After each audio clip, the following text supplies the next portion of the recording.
There are moments in life when everything familiar begins to fall silent. The messages stop coming, the invitations fade, and the people who once surrounded you are no longer present. It feels uncomfortable, even painful, and the mind immediately tries to label it as rejection or abandonment. But isolation is not evidence that something has gone wrong. Very often, it is evidence that something important is being prepared beneath the surface. When external voices disappear, it is not because you have been forgotten, but because distraction is being removed so that something deeper can emerge.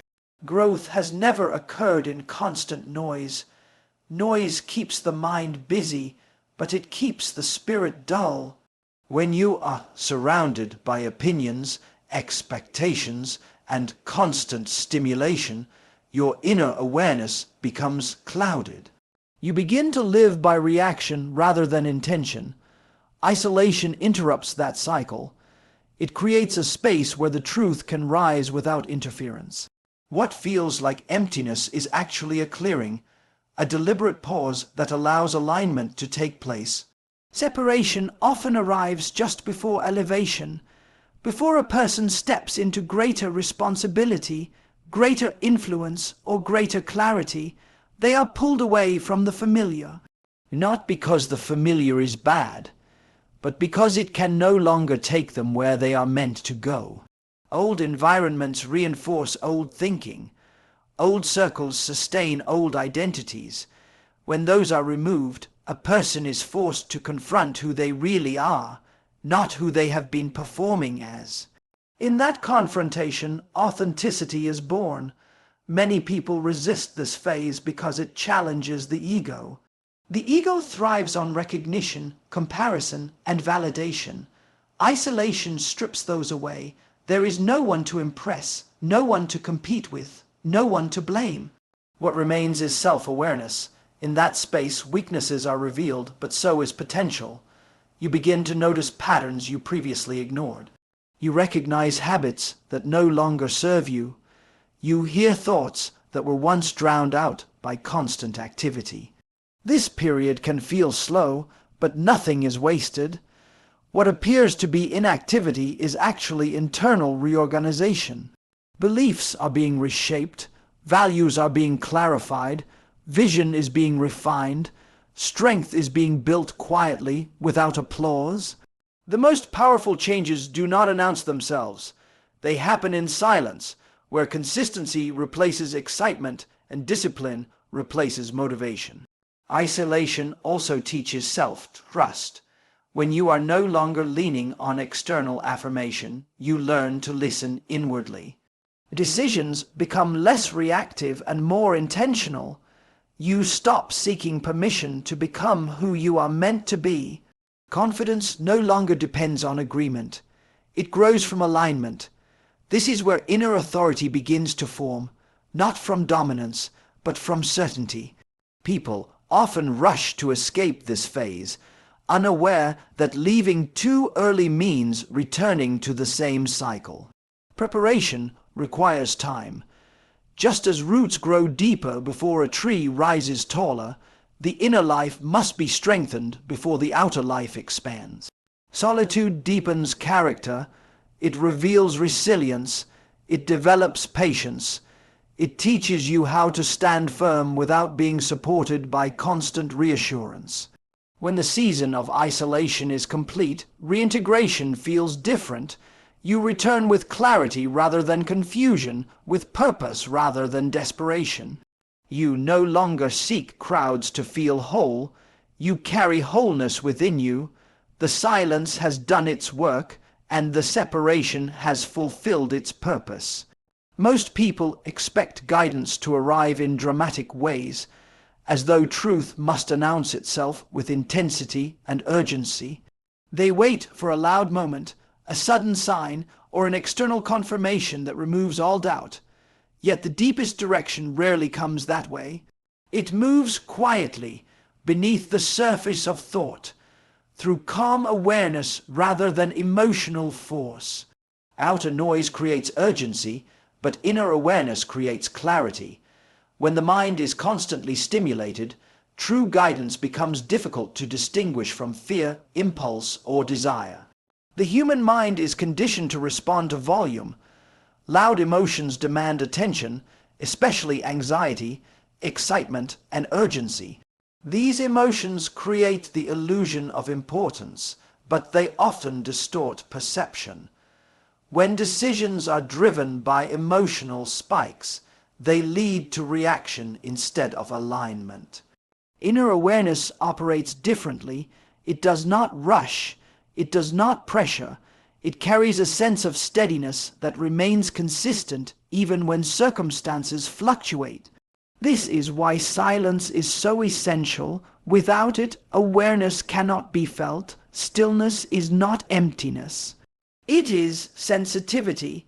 When the external world becomes quieter, the internal world becomes more perceptible. Thoughts slow down, reactions soften. In that state, subtle impressions become noticeable. A thought arises that feels grounded rather than scattered. An idea forms that brings peace instead of tension. There is no rush attached to it, no fear pushing it forward, yet it feels undeniably true. This kind of knowing does not need justification because it resonates at a deeper level than logic. Many people confuse intuition with emotion, but they are not the same. Emotion fluctuates and seeks immediate resolution. Awareness is stable and patient. Emotion demands action now. Awareness invites reflection. Learning to recognize this difference requires practice. It requires stepping back from constant input and observing the inner landscape without judgment. When the mind is always consuming information, it loses the ability to discern. Discernment is born from pause, not from accumulation. Noise does not only come from the outside. Internal noise can be just as disruptive. Replaying conversations, imagining outcomes, worrying about opinions, and revisiting past mistakes all create mental clutter. This internal noise crowds out subtle guidance. Awareness cannot compete with obsession. It waits for space. When attention is released from constant mental rehearsal, clarity naturally rises to the surface. Inner guidance often arrives as alignment rather than instruction. Instead of telling you what to do step by step, it reveals what feels right to become. Actions then flow from identity rather than effort.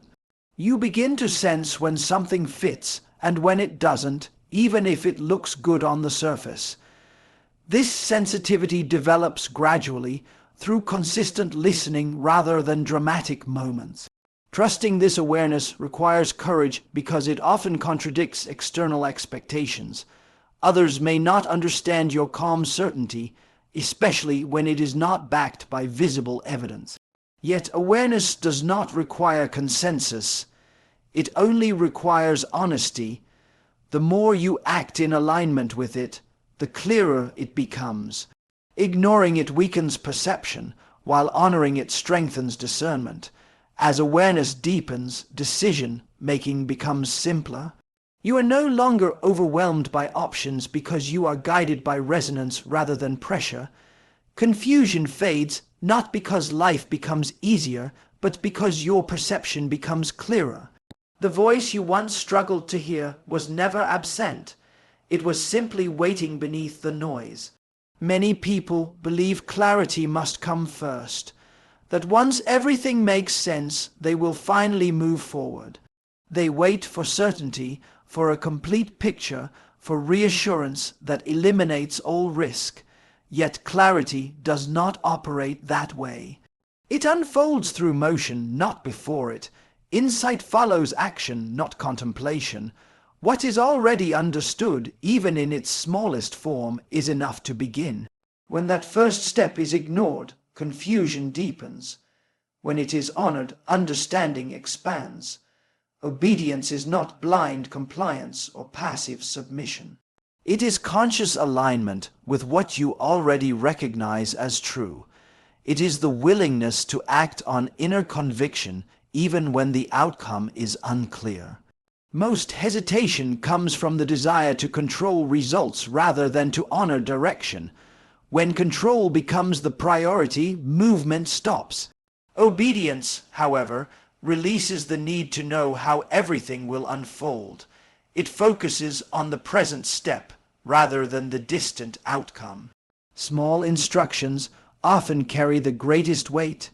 A nudge to change a habit, to forgive, to speak honestly, or to let go of something familiar may seem insignificant, yet these moments are gateways. They test readiness. Ignoring them does not remove responsibility. It delays growth. Each unacted insight becomes mental weight, creating inner tension and stagnation. Action clears that weight. Movement restores flow. Clarity is progressive. It reveals itself in layers, each one dependent on the previous response. When action is taken, even imperfectly, new information becomes available, perspective widens, confidence increases not because fear disappears, but because experience replaces speculation. The mind learns through doing what it could never resolve through thinking alone. This is why overanalysis often leads to paralysis. Understanding without action remains theoretical. Obedience builds trust, and trust strengthens perception. When you respond to what you already know, your sensitivity sharpens. You begin to recognize patterns. You notice consequences more clearly. You understand timing better. Each aligned action reinforces your ability to discern the next one. This creates momentum, not rushed or chaotic, but steady and grounded. Movement becomes natural rather than forced. Many resist obedience because it challenges comfort. Familiar patterns feel safe even when they are limiting. Obedience often requires releasing what is known in favor of what is meaningful. This can feel like loss at first, but it is actually redirection. Comfort preserves the current identity. Obedience invites transformation. It asks you to act as the person you are becoming, not the person you have been. Waiting for perfect conditions delays alignment. Conditions improve as alignment increases. When actions reflect inner truth, circumstances begin to reorganize around that choice. Support appears in unexpected ways. Opportunities emerge that could not be seen from a stationary position. Movement reveals pathways that were invisible from stillness. Disobedience, on the other hand, clouds perception. When inner knowing is repeatedly ignored, doubt grows louder. Confusion increases not because direction is absent, but because integrity has been compromised. Inner conflict is rarely caused by lack of information. It is caused by resisting what is already clear. Resolution comes not from more thinking, but from congruent action. As obedience becomes habitual, life feels more coherent. Decisions align with values. Effort decreases because resistance fades. You stop asking for constant confirmation because experience has proven the process. Trust replaces fear, and direction becomes something you participate in rather than something you wait for.